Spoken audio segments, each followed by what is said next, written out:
Selamat datang di Institut Teknologi Kesehatan dan Sains Wiyata Husada Samarinda.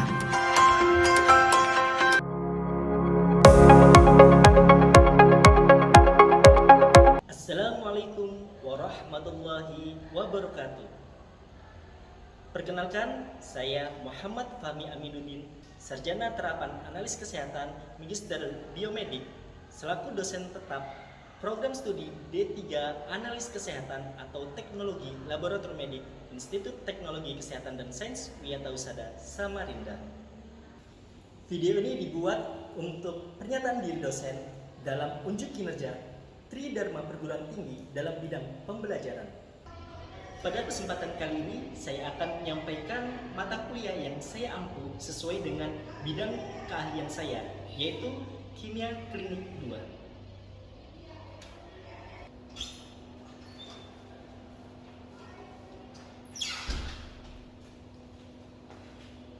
Mata kuliah ini ditujukan kepada mahasiswa Diploma 3 Analis Kesehatan semester 4, yang mana merupakan mata kuliah lanjutan dari Kimia Klinik 1 yang telah mereka dapatkan ketika mereka semester 3. Kode mata kuliah ini yaitu WHS TLM 3.212.1 dengan bobot 3 SKS, 1 SKS teori dan 2 SKS praktik. Mata kuliah Kimia Klinik 2 merupakan kelanjutan dari Kimia Klinik 1 yang membahas cara mendalam prinsip dasar, metode pemeriksaan, interpretasi hasil, serta signifikansi klinis parameter biokimia dalam diagnosis dan pemantauan berbagai kondisi patologis. Fokus utama mata kuliah ini adalah pada pemeriksaan faal ginjal, faal hati, faal jantung, endokrin, elektrolit, dan analisa gas darah. Capaian pembelajaran lulusan atau CPL Prodi pada mata kuliah ini meliputi sikap S9, pengetahuan P2, keterampilan khusus KK2, KK3, KK4, dan keterampilan umum U1, U2, U3, dan U4 yang telah tertuang pada RPS dan sudah divalidasi oleh Ketua Program Studi. Setelah menyelesaikan mata kuliah Kimia Klinik 2, harapannya mahasiswa itu bisa atau mampu menjalankan prinsip dasar, metode pemeriksaan, dan interpretasi hasil pemeriksaan faal ginjal, faal hati, faal jantung, endokrin, elektrolit, analisa gas darah dengan tepat. Mengidentifikasi faktor-faktor yang mempengaruhi hasil pemeriksaan kimia klinik dan menerapkan kendali mutu dalam setiap tahapan pemeriksaan, baik pra-analitik, analitik, pasca-analitik, yang sesuai dengan standar yang berlaku. Mengaitkan hasil pemeriksaan kimia klinik dengan kondisi klinis pasien untuk mendukung diagnosis, pemantauan terapi, dan prognosis penyakit. Menganalisis kasus-kasus klinis yang melibatkan data kimia klinik untuk pengambilan keputusan yang relevan dalam konteks teknologi laboratorium medik. Materi pembelajaran untuk mata kuliah ini yaitu untuk teori ada 1 SKS yang akan dilaksanakan dalam 7 pertemuan dengan sekali pertemuan itu 2 kali 50 menit atau 100 menit. Adapun materi dalam pembelajaran teori yaitu pertama terkait faal ginjal, kedua faal hati, ketiga faal jantung, keempat endokrin, kelima elektrolit, keenam analisa gas darah, ketujuh konsep mutu dan keamanan dalam pemeriksaan lab kimia klinik. Sedangkan pada pertemuan praktek itu ada 2 SKS yang akan dilaksanakan dalam 14 pertemuan dengan sekali pertemuan 2 kali 140 menit atau total 340 menit.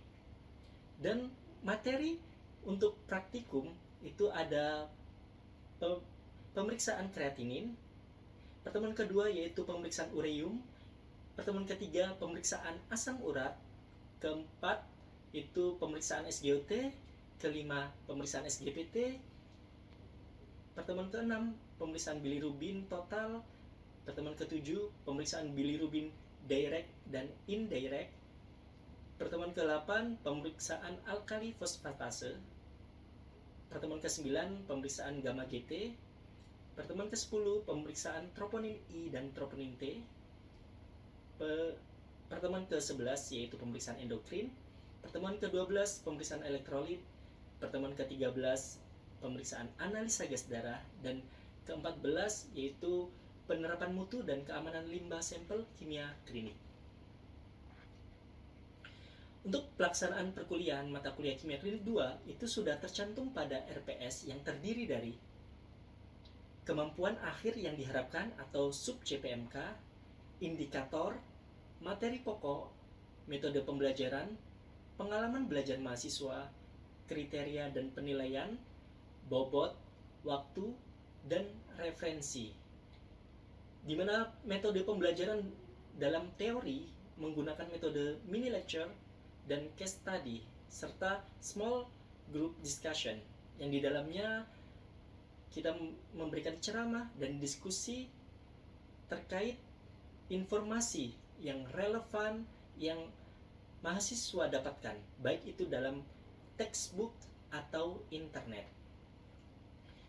Untuk metode pembelajaran praktik menggunakan metode mini lecture, discussion, role play, dan demonstration, di mana mahasiswa praktek setelah mendapatkan penjelasan melakukan praktek secara mandiri dan langsung.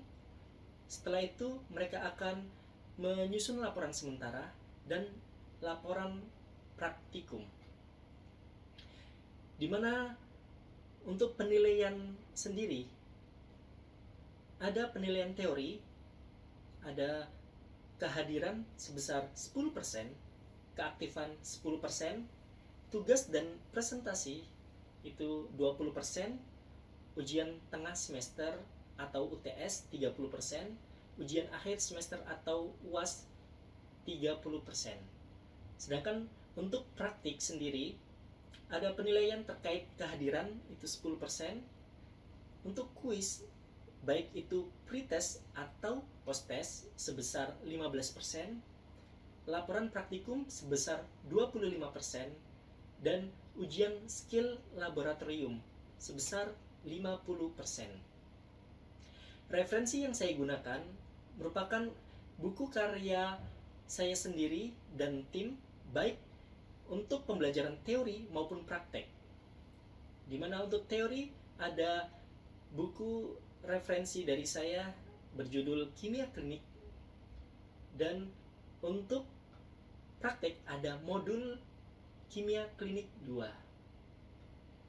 Selain itu, ada juga referensi dari karya ahli lainnya serta artikel bereputasi lainnya yang memiliki kebaharuan supaya bisa mengikuti perkembangan zaman saat ini. Berikut adalah video proses pembelajaran pada mata kuliah Kimia Klinik 2 dengan materi Faal Hati. Mari kita simak. Selamat pagi. Assalamualaikum warahmatullahi wabarakatuh. Waalaikumsalam warahmatullahi wabarakatuh. Bagaimana kabarnya adik-adik pagi hari ini? Baik, Pak. Ya, alhamdulillah kita diberikan kesehatan.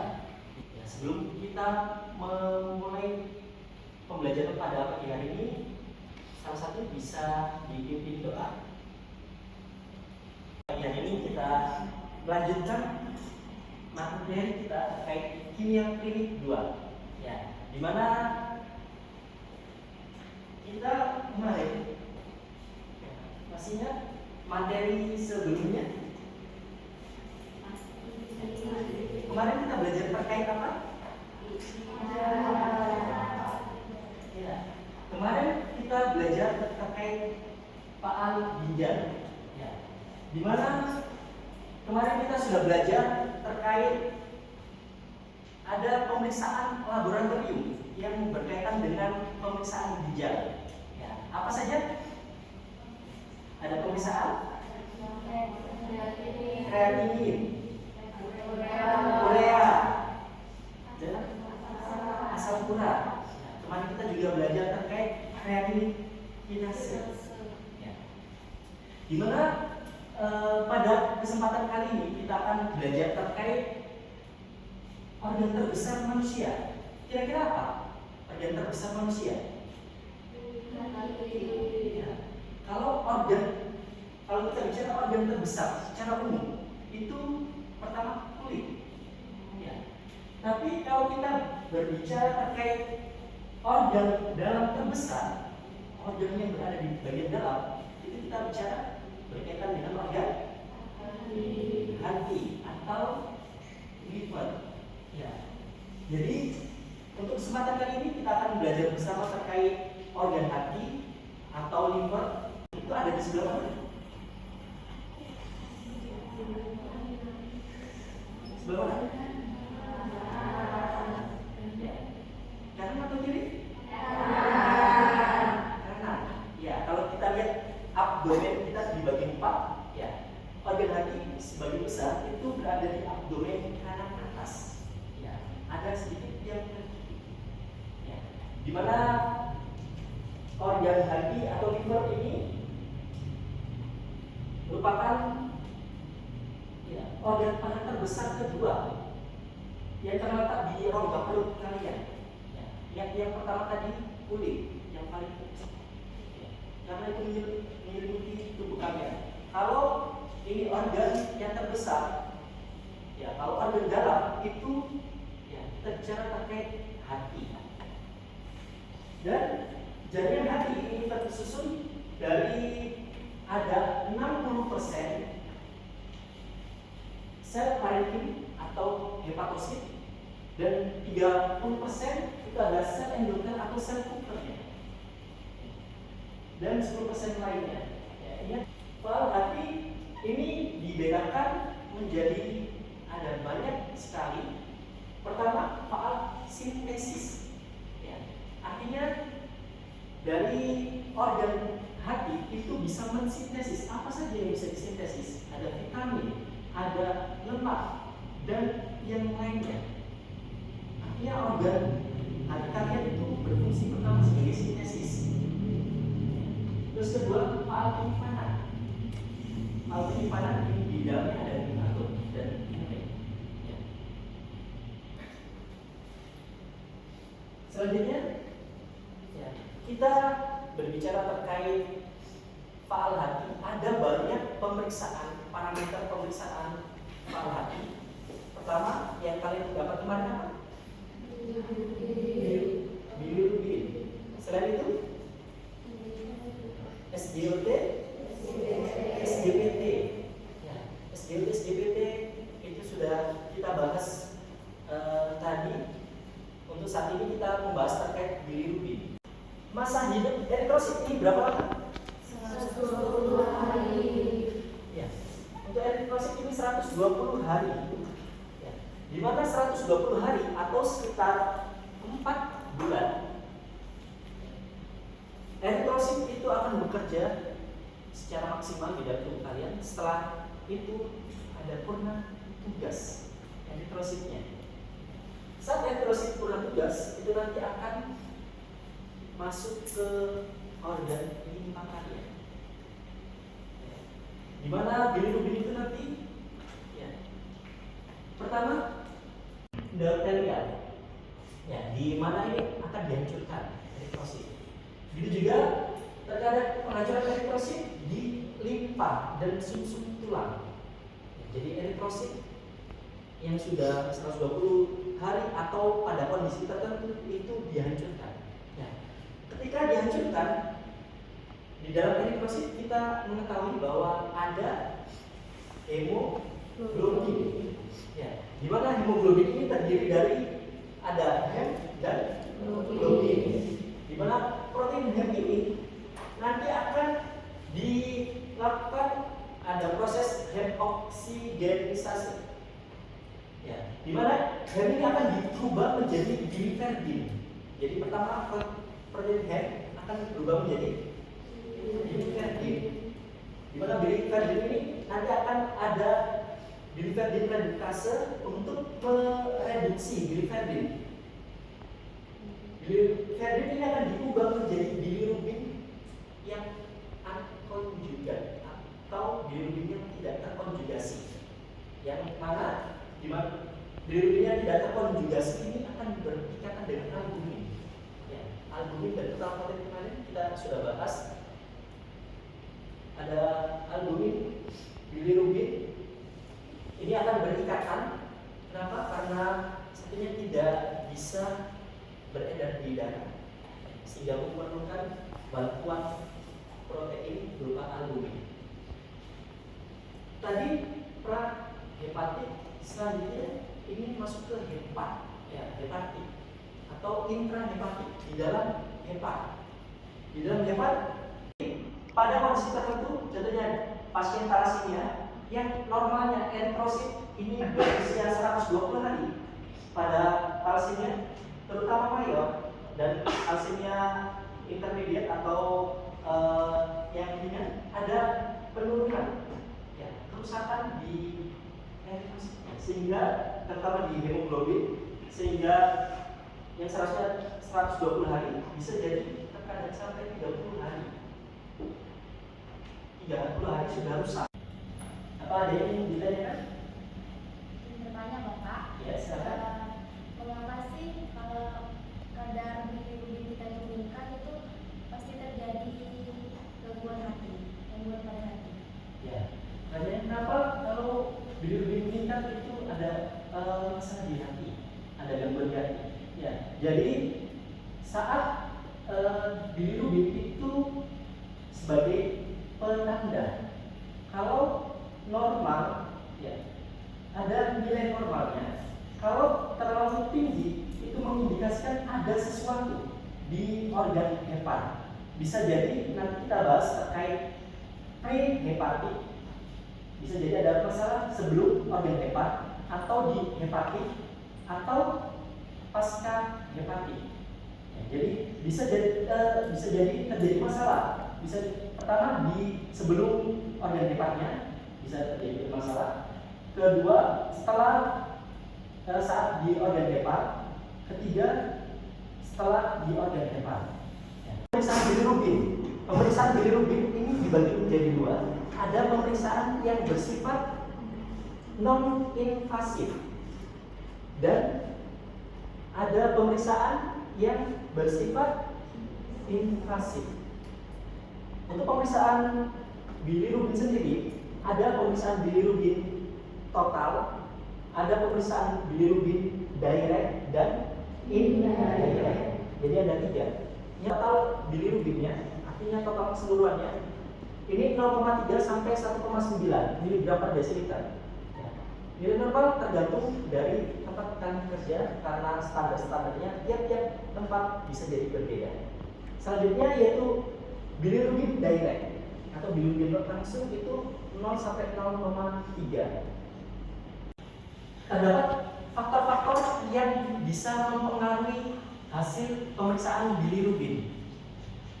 Pertama, kira-kira apa faktornya? Hemolisis di tubuhnya atau di selera matanya. Biasanya menandakan bilirubin di dalam tubuhnya itu berkisar 2,5 mg per desiliter ke atas. Biasanya itu akan dibawa ke ruang inkubator, di mana ruang inkubator itu biasanya ada sinar UV. Ya, sinar UV. Kita sudah tahu tadi bahwa sinar matahari yang mengandung UV itu bisa menurunkan kadar bilirubin. Di sini ada yang ditanyakan? Kalau tidak ada yang ditanyakan, kita lanjut ke laboratorium. Ya, selamat pagi, assalamualaikum warahmatullahi wabarakatuh. Waalaikumsalam warahmatullahi wabarakatuh. Pagi Bapak. Ya, alhamdulillah pada pagi hari ini kita berkumpul di lab kimia klinik, di mana pada pertemuan kali ini kita akan praktek terkait pemeriksaan faal hati, di mana pada pertemuan kali ini kita akan belajar terkait pemeriksaan bilirubin. Ya. Bilirubin itu ada tiga. Ada pertama bilirubin total, direct, dan indirect. Ya. Untuk cara kerja kita menyesuaikan dengan kit reagen. di mana ada beberapa regen ya yang kita punya di sini. Untuk pemeriksaannya kita menyesuaikan dengan kit regen yang ada di sini. Untuk pertama kita pemeriksaan bilirubin direct dulu. Selanjutnya yaitu pemeriksaan bilirubin direct, di mana di sini untuk cara kerjanya ini ada regen 1, ada sampel kalibrator dan aquades. Ini yang perlu adik-adik siapkan. Di mana di sini apa saja yang perlu kita siapkan? Pertama, blanko, ada kalibrator dan sampel. Untuk cara membacanya, anggap saja satu kotak ini merupakan tabung reaksi, satu tabung reaksi. Contohnya di blanko ada regen blanko isinya 1000 mikron regen 1 dan 100 mikron aquades ya, atau distilled water. Begitu juga selanjutnya untuk tabung kalibrator itu isinya 100 mikron regen 1 dan 100 mikron kalibrator. Tabung selanjutnya yaitu sampel ada 1000 mikron regen 1 dan 100 mikron sampel. Jadi tiap-tiap mahasiswa nanti akan membuat 3 tabung. Ya. Buat 3 tabung yang berisi blanko, kalibrator dan sampel. Setelah kalian membuat 3 blanko dan diisi regen sesuai yang ada di tabel seperti ini, langkah selanjutnya yaitu kalian menginkubasi. Inkubasi selama 5 menit pada suhu 37 derajat Celcius. Artinya nanti kalian bisa menggunakan water bath. Ya. Setelah diinkubasi selama 5 menit pada suhu 37 derajat Celcius, nanti adik baca di fotometer. Setelah dilakukan pembacaan, akan didapatkan absorbansi 1. Apa ada yang ingin bertanya? Ya, silakan. Bapak izin bertanya, untuk inkubasi kan selama 5 menit pada suhu 30 derajat Celcius, apakah ada suhu lain yang bisa digunakan seperti suhu ruangan? 3. Jadi apakah bisa menggunakan suhu selain di regen? Ya, contohnya kalau di regen tadi 5 menit pada suhu 37 derajat Celcius. Kalau di suhu apakah bisa? Ya, secara umum itu kita mengikuti kit regen.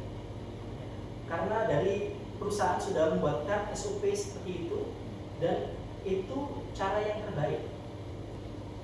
Ada lagi yang ingin ditanyakan? Ya. Kalau sudah, silakan adik-adik persiapkan dan dikerjakan. Baik, Bapak.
Ya, setelah adik-adik melakukan pemeriksaan dan mencatat hasil di alat, ya, ada absorbansinya, ada faktornya, dan ada resultnya.